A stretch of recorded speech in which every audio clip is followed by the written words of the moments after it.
इसवी सन 1857च्या दरम्यान संपूर्ण हिंदुस्थानभर इंग्रजांची राजवट होती आणि त्यांनी त्यांच्या राजवटीमध्ये हिंदुस्थानातील लोकांवर अनवंतित अत्याचार केले होते.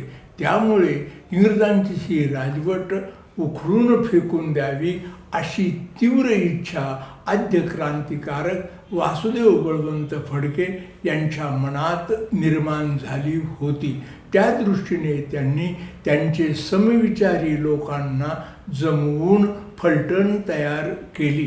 परंतु अशा या फलटणीस कुणाचा तरी सिद्ध पुरुषाचा आशीर्वाद असायला हवा, म्हणून ते अक्कलकोटी येण्यास निघाले. त्याच वेळी इकडे प्रज्ञापुरी तथा अक्कलकोटमध्ये श्री स्वामी समर्थ हे वटवृक्षाखाली त्यांच्या काही निवडक सेवेकऱ्यासह बसलेले होते. तेव्हा तेथे वासुदेव बळवंत फडके हे काळ्या कुट्ट कांबळीमध्ये एक तलवार लपवून तेथे पोहोचले. त्यांनी ती तलवार स्वामी समर्थांपुढे ठेवली आणि मनोमन अशी इच्छा व्यक्त केली की जर स्वामींनी ही तलवार आपल्याला परत दिली तर स्वामींचा आपल्या ह्या स्वातंत्र्य युद्धासाठी आशीर्वाद आहे असे आपण समजू.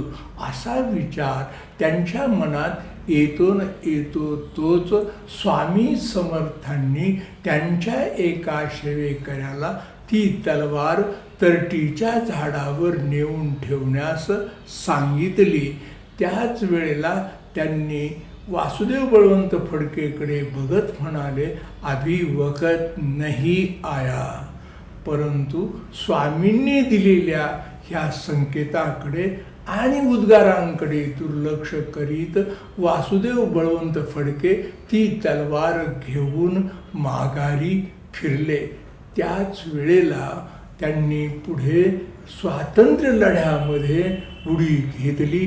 त्यात त्यांना अपयश आले हे सर्व ज्ञात आहे.